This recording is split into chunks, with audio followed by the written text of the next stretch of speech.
আমার স্নেহের শিক্ষার্থী বন্ধুরা, তোমাদেরকে আবারও স্বাগত জানাই। আমি মোহাম্মদ হাসান আলী, শিক্ষক, Saint Gregory's school and college. শিক্ষার্থী বন্ধুরা, নবম দশম শ্রেণীর শিক্ষার্থী বন্ধুরা, কৃষি শিক্ষা ক্লাসে তোমাদেরকে অভিনন্দন জানাই। তোমাদের নিশ্চয় মনে আছে, আমরা গত ক্লাসে দ্বিতীয় অধ্যায়ের ষষ্ঠ পরিচ্ছেদ করেছিলাম। আজকে আমরা দ্বিতীয় অধ্যায়ের সপ্তম পরিচ্ছেদ করব। তো শিক্ষার্থী বন্ধুরা, অর্থাৎ কৃষি উপকরণ অধ্যায়ের সপ্তম পরিচ্ছেদে কোন বিষয়টি নিয়ে আলোচনা এসেছে বা কোন বিষয়টি নিয়ে আলোচনা করা হয়েছে, তার পূর্বে আমরা এই তিনটা ছবি একটু লক্ষ্য করে দেখো। প্রথম ছবিটা, দ্বিতীয়, তৃতীয় ছবিটা একটু লক্ষ্য করে দেখো। তিনটা ছবি দেখো যে আমাদের বাসগৃহে বা গৃহের আশেপাশে পালন করে থাকি আমরা এই পাখিগুলো, অর্থাৎ কি হাঁস এবং মুরগি। অর্থাৎ আমরা আজকে এই বিষয়গুলো নিয়েই কথা বলবো। কোন বিষয়? গৃহপালিত পাখির বিষয়ে। অর্থাৎ আজকে আমরা কথা বলবো গৃহপালিত পাখির খাদ্যগুলো কেমন হওয়া উচিত, কিভাবে গৃহপালিত পাখির খাদ্য তৈরি করব, মুরগির খাদ্য কিভাবে তৈরি করব, হাঁসের খাদ্য কিভাবে তৈরি করব, এই সম্পূর্ণ বিষয়গুলো সম্পর্কে আমরা আজকে ধারণা করে নিব। তাহলে চলো যাই। আমাদের আজকের আলোচনার পরিচ্ছেদ হচ্ছে সপ্তম পরিচ্ছেদ, গৃহপালিত পাখি, অর্থাৎ গৃহপালিত পাখির খাদ্য। দেখো, দেহের বৃদ্ধি ও ভরণ পোষণ ও উৎপাদনের জন্য খাদ্য গ্রহণ করা আবশ্যক।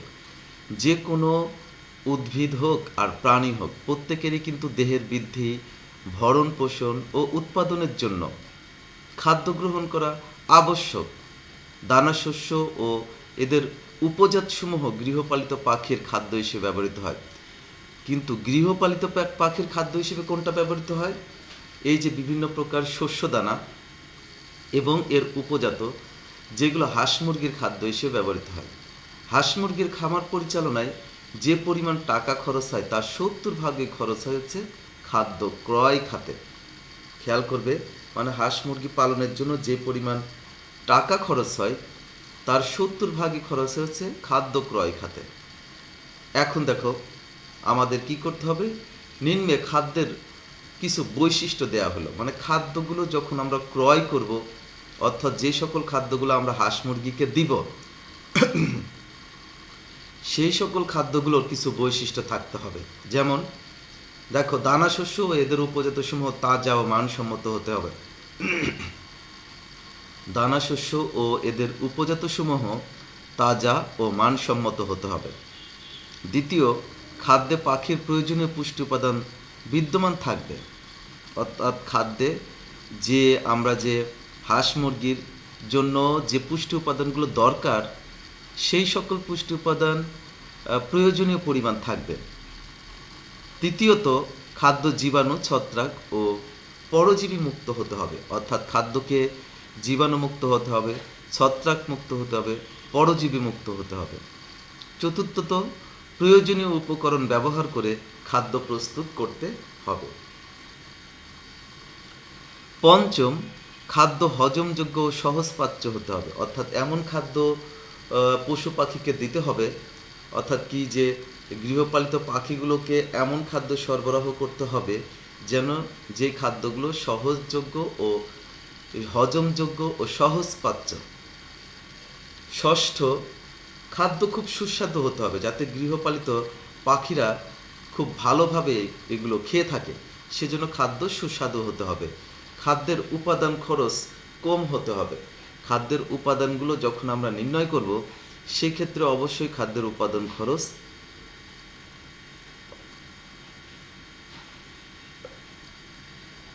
যাতে কম হয় সেই দিকে খেয়াল রাখতে হবে। খাদ্যকে যে কোনো প্রকার দুর্গন্ধ মুক্ত হতে হবে। অর্থাৎ খাদ্য যেন কোনো প্রকার দুর্গন্ধযুক্ত না হয় সেদিকে খেয়াল রাখতে হবে। খাদ্য উপকরণ সহজলভ্য হতে হবে। অর্থাৎ যে খাদ্য উপকরণগুলো আমরা ব্যবহার করব, যেন সেই খাদ্য উপকরণগুলো খুব সহজেই পাওয়া যায়। তাহলে আমরা দেখলাম যে খাদ্যের বৈশিষ্ট্যগুলো, অর্থাৎ পাখির যে খাদ্যগুলো ব্যবহার করব, সেই খাদ্যের বৈশিষ্ট্যগুলো কেমন হওয়া প্রয়োজন। এখন আমরা দেখব যে এই খাদ্যগুলো পাখির শরীরে কি কি কাজ করবে। দেখো, বিভিন্ন খাদ্য উপকরণ মিশ্রিত করে পাখির রেশন তৈরি করা হয়। বিভিন্ন খাদ্য উপকরণ তৈরি করে পাখির রেশন তৈরি করা হয়, অর্থাৎ পাখি প্রতি মাসে যে সকল খাবারগুলো প্রদান করা হবে, অথবা দেখা কি যে মানে কি যে নির্দিষ্ট সপ্তাহে, অর্থাৎ যে মানে কোন ধরনের পাখিগুলোতে কি পরিমাণ খাবার দিতে হবে, যেমন প্রথম সপ্তাহ, দ্বিতীয় সপ্তাহ, তৃতীয় সপ্তাহ বাড়ন্ত পাখি বা বয়স্ক পাখি, এইগুলোর যে খাদ্য তৈরি করা হয়, সেগুলোকে আমরা সাধারণত বলে থাকি হচ্ছে কি যে রেশন বলে থাকি। রেশন সাধারণত কি করা হয়, যে দেখা যায় যে প্রারম্ভিক রেশন, বাড়ন্ত বাচ্চার রেশন, তারপরে এরকম বিভিন্ন ধরনের পাখিগুলোর বিভিন্ন বয়স অনুসারে তাদের খাবার তালিকা তৈরি করতে হয়, যেগুলোকে নির্দিষ্ট সময় পরপর কি পরিমাণে প্রয়োগ করতে হবে, খাবার দিতে হবে, সেটাকে আমরা মানে একত্রে কি বলে থাকি হচ্ছে রেশন। রেশন হচ্ছে 24 ঘন্টায় কোনো পশু বা পাখির দ্বারা গৃহীত খাদ্য। খেয়াল করো, রেশন হচ্ছে 24 ঘন্টায় কোনো পশু বা পাখি দ্বারা গৃহীত খাদ্য।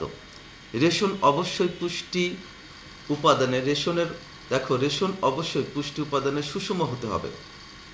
রেশনের পুষ্টি উপাদানে অবশ্যই সুষম হতে হবে। যে রেশনে পাখির প্রয়োজনীয় শর্করা, আমিষ, চর্বি, খনিজ লবণ ও ভিটামিন উপস্থিত থাকে তাকে আমরা সুষম রেশন বলে থাকি। তাহলে আমরা সুষম রেশন কাকে বলতেছি?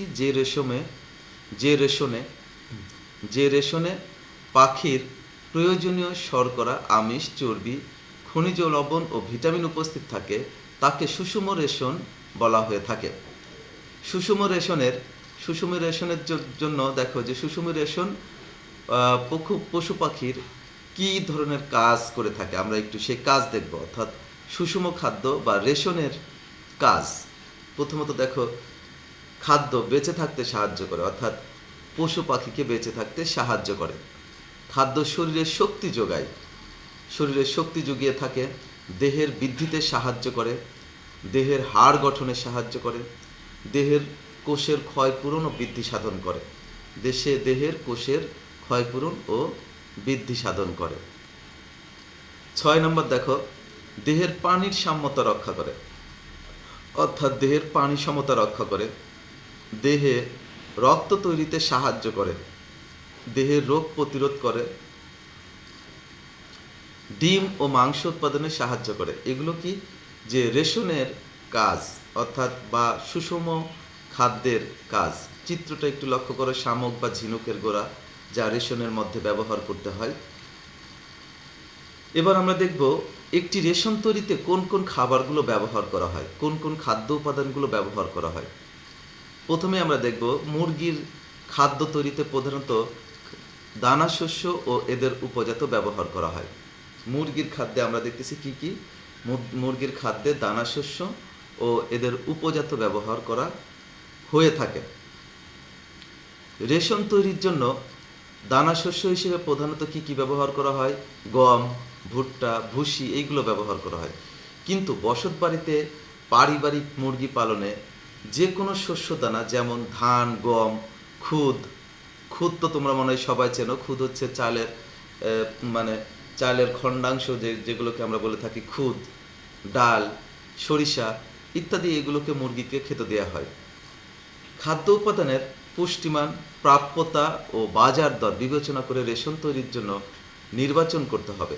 অর্থাৎ যখন রেশন তৈরি করতে হবে তখন অবশ্যই রেশন তৈরির ক্ষেত্রে খাদ্য উপকরণের পুষ্টিমান কেমন পরিমাণে পাওয়া যায় সেই প্রাপ্যতা চিন্তা করতে হবে, এবং বাজারে সেগুলোর মূল্য কেমন সেগুলো চিন্তা করে রেশন তৈরি করতে হবে।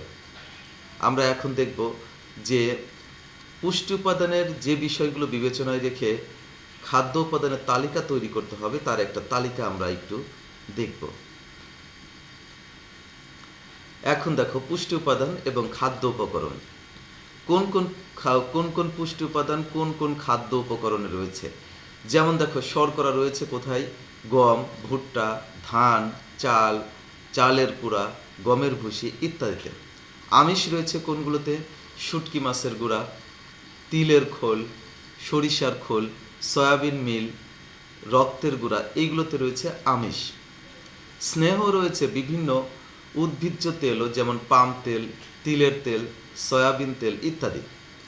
খনিজ উপাদান রয়েছে খাদ্য লবণ, ঝিনুক খোসা চূর্ণ, হাড়ের গুঁড়া, ডিমের খোসা, চুনাপাথর ইত্যাদি। এইগুলোতে রয়েছে খনিজ পদার্থ। ভিটামিন রয়েছে কোথায় কোথায়? শাকসবজি, ভিটামিন মিনারেল প্রিমিক্স ইত্যাদিতে। এবং পানি আমরা ব্যবহার করব পরিষ্কার বিশুদ্ধ জীবাণুমুক্ত পানীয় জল।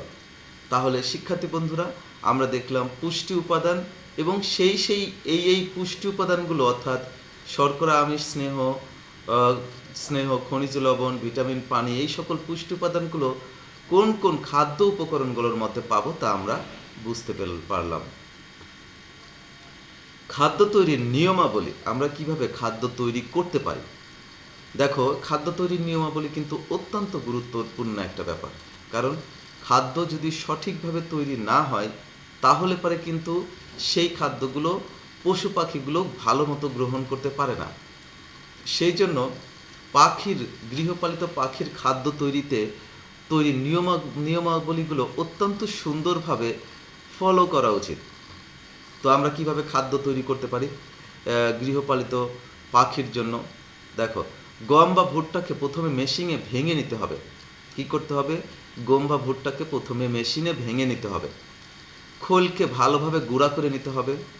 খাদ্য উপকরণ মাপার পাল্লা ব্যবহার করতে হবে, যাতে খাদ্য উপকরণগুলো ব্যবহারে কি সুনির্দিষ্টতা থাকে। খাদ্য তৈরির জায়গা পরিষ্কার পরিচ্ছন্ন হতে হবে। প্রথমে গম বা ভুট্টা মেপে মেঝেতে ঢালতে হবে। তারপর চালের মিহি গুঁড়া ও গমের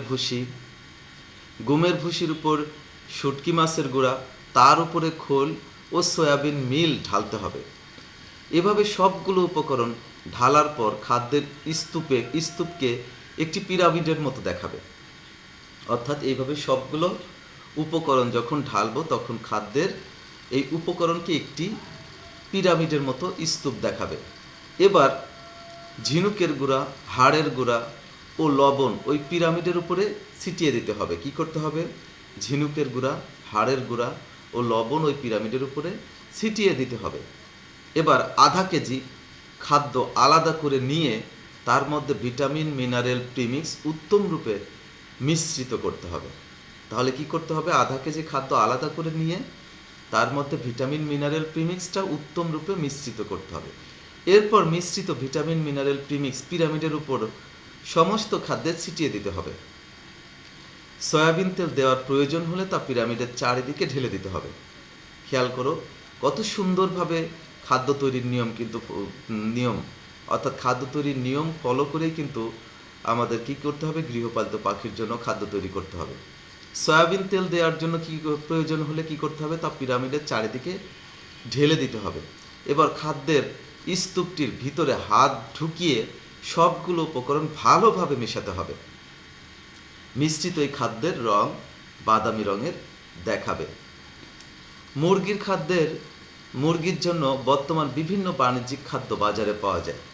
এইসব খাদ্য অত্যাধুনিক ফিড মিলে তৈরি করা হয়। মুরগির বয়স এবং উদ্দেশ্য অনুসারে বাজারে ম্যাশ, পাউডার, ক্রাম্বল, দানা জাতীয় এবং পিলেট আকারের খাদ্য বাজারে কিনতে পাওয়া যায়। কয় ধরনের?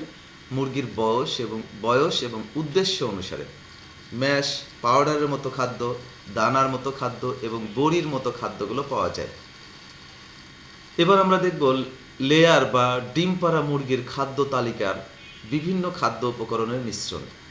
লেয়ার বা ডিম পাড়া মুরগির খাদ্য তালিকার বিভিন্ন খাদ্য উপকরণের মিশ্রণ।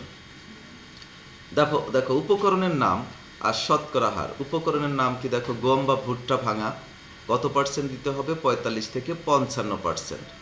গমের ভুসি দিতে হবে 8 থেকে 12%। চালের মিহি গুঁড়া দিতে হবে 10 থেকে 15%।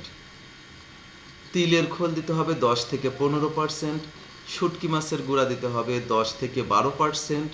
ঝিনুক চূর্ণ ও হাড়ের গুঁড়া দিতে হবে 1.5 থেকে 7%, 7%, 1.5 থেকে 7% এবং লবণ দিতে হবে 0.5%। অর্থাৎ পাড়া মুরগির ক্ষেত্রে অথবা লেয়ার মুরগির ক্ষেত্রে খাদ্য তালিকা যখন তৈরি করতে হবে তখন এই শতকরা হারটা মেনটেন্স করা উচিত।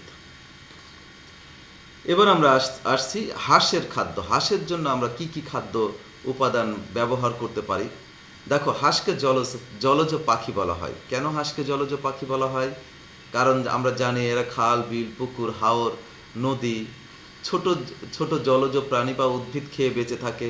আবার কি যে তারা সারাদিন এই সকল খাল, বিল, নদী, পুকুর, হাওর বাওর এই সকল জায়গায় তারা পানিতে তারা চড়ে বেড়ায়। এই জন্য আমরা হাঁসকে বলে থাকি জলজ পাখি। আর এই পাখিগুলো তারা কিন্তু খাদ্য গ্রহণ করে ওই যে খাল, বিল, পুকুর, হাওর, নদী এই সকল জায়গাগুলো থেকেই তারা কিন্তু খাদ্য গ্রহণ করে থাকে। হাঁস তৃণলতা এবং খাবারের উচ্ছিষ্ট অংশ খেয়ে ভালোভাবে ভালো উৎপাদন দিতে পারে। হাঁস সাধারণত ওই যে পুকুর, নদী, খাল, বিল এইসব জায়গায় যে তৃণলতা বা খাবারের উচ্ছিষ্ট অংশ যদি দিয়ে প্রদান করো তাহলে কিন্তু ভালো উৎপাদন দিতে পারে। হাঁসের খাবারের সাথে পানি মিশিয়ে খাওয়াতে হয়। হাঁসের খাবারের সাথে পানি মিশিয়ে খাওয়াতে হয়। হাঁস শুষ্ক খাদ্যের চেয়ে ভেজা খাবার খেতে খুব পছন্দ করে। খেয়াল করবে, হাঁস যেমন আমরা দেখেছি মুরগি হচ্ছে শুষ্ক খাদ্যগুলোর ক্ষেত্রে বেশি পছন্দ করে, কিন্তু হাঁস শুষ্ক খাদ্য থেকে ভেজা খাবার খেতে বেশি পছন্দ করে। তাই এদেরকে সবসময় গুঁড়া ও ভেজা খাদ্য দেওয়া উচিত। প্রথম 8 সপ্তাহ হাঁসকে প্রচুর পরিমাণে খেতে দেওয়া উচিত। কয় সপ্তাহ? প্রথম 8 সপ্তাহ হাঁসকে প্রচুর পরিমাণে খেতে দেওয়া উচিত। পরবর্তীতে সকালে ও সন্ধ্যায় দিনে 2 বার খাদ্য সরবরাহ করতে হবে। পরবর্তীতে সকালে ও সন্ধ্যায় দিনে 2 বার খাদ্য সরবরাহ করতে হবে। হাঁসের বাচ্চাকে জন্মানোর পর প্রথম কয়েকদিন হাতে তুলে খাওয়াতে হয়, যাতে করে বাচ্চারা খাবার খাওয়া শিখতে পারে। এটা কিন্তু অত্যন্ত গুরুত্বপূর্ণ একটা ইনফরমেশন যে হাঁসের বাচ্চাকে জন্মানোর প্রথম কয়েকদিন পর্যন্ত হাতে তুলে তাদেরকে খাওয়াতে হয়, যাতে তারা খাবার খেতে শেখে। একটু লক্ষ্য করে দেখো হাঁসের বাচ্চা খাদ্য খাচ্ছে কিভাবে। চিত্র দুটি একটু লক্ষ্য করো যে হাঁসের খাদ্যদানির মধ্যে খাদ্য দেওয়া হয়েছে এবং হাঁসের বাচ্চাগুলো সেখান থেকে খাদ্য গ্রহণ করছে। অপরদিকে দেখো হাঁসকে খাদ্য দেওয়া হয়েছে কিভাবে। দেখো হাঁসকে মুক্ত অবস্থায় এরকমভাবে খাদ্য সরবরাহ করা যায়, হাঁসগুলো এরকম খাদ্য গ্রহণ করতে পারে। বিভিন্ন বয়সের হাঁসের রেশন যখন অর্থাৎ একদিনে কেমন পরিমাণ যে খাবারগুলো দিতে হবে বা 24 ঘন্টায় আমরা দেখেছি 24 ঘন্টায় যে কোনো পাখি যে পরিমাণ খাদ্য গ্রহণ করে সেই খাদ্য উপাদানগুলোর মিশ্রণকে আমরা বলতেছি কি পরিমাণে উপাদান থাকে সেগুলোকে সম্মিলিতভাবে আমরা বলতেছি হচ্ছে রেশন। তো বিভিন্ন বয়সের হাঁসের রেশন আমরা একটু দেখব। বিভিন্ন বয়সের হাঁসের রেশনের ক্ষেত্রে আমরা দেখব কোন উপকরণগুলো প্রদান করা হয় এবং কোন উপকরণগুলো কত % আকারে প্রদান করা হয়। দেখো ভুট্টার গুঁড়া 45 থেকে 50 ভাগ দেওয়া হয়। ধানের কুড়া দেওয়া হয়েছে 10 থেকে 15 ভাগ। খোল দেওয়া হয় 10 থেকে 15 ভাগ। সয়াবিন মিল দেওয়া হয় 8 থেকে 10 ভাগ।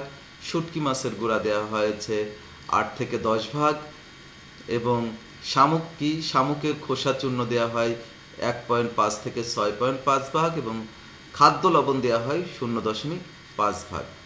তো শিক্ষার্থী বন্ধুরা একটু খেয়াল করো, আমরা আজকের পাঠে অর্থাৎ কি গৃহপালিত পাখির খাদ্য সেখানে আমরা আলোচনা করেছি। গৃহপালিত পাখির খাদ্যের এই পার্টে আমরা আলোচনা করেছি কি যে কেন গৃহপালিত পাখির খাদ্য প্রদান করতে হবে। আমরা যে হাঁস মুরগি পালন করে থাকি, হাঁস মুরগি কবুতর এই যে বিভিন্ন প্রকার গৃহপালিত পাখিগুলো পালন করে থাকি, এই গৃহপালিত পাখিগুলো কিন্তু আমাদের অর্থনীতিকে সমৃদ্ধ করে, আমাদের পরিবারের আর্থিক চাহিদা পূরণ করে থাকে। তাছাড়া পাশাপাশি আমাদের পরিবারের পুষ্টির চাহিদা পূরণ করে থাকে। তো সেই জন্য আমাদেরকে কি করতে হবে, আমরা হচ্ছে এই গৃহপালিত পশু পাখি পালনের দিকে যথেষ্ট নজর দিতে হবে এবং কীভাবে পালন করব তার নিয়ম শৃঙ্খলাগুলো বা আমরা কীভাবে তার খাদ্য তৈরি করব, অর্থাৎ তার কোন খাদ্য উপাদানগুলো প্রদান করা উচিত, সেই সকল খাদ্য উপাদানগুলো তার শরীরের জন্য কি কাজ করতেছে। তারপরে আমরা হচ্ছে দেখেছি যে মুরগির খাদ্য উপাদানগুলো কেমন হওয়া উচিত, হাঁসের খাদ্য উপাদানগুলো কেমন হওয়া উচিত, এই যে বিভিন্ন অংশগুলো আমরা শিখতে পেরেছি, এটাকে যদি আমরা কাজে লাগাই, এটাকে যদি আমরা প্র্যাকটিক্যাল জীবনে প্রয়োগ করি, তাহলে কিন্তু আমরা হাঁস মুরগি পালনের মাধ্যমে আমরা আমাদের আর্থিক চাহিদা পূরণ করতে পারবো এবং পরিবারের পুষ্টি উপাদান পূরণ করতে সমর্থ হব। শিক্ষার্থী বন্ধুরা, তাহলে আজ এ পর্যন্তই। সবাই ভালো থাকবে, সুস্থ থাকবে। খোদা হাফেজ।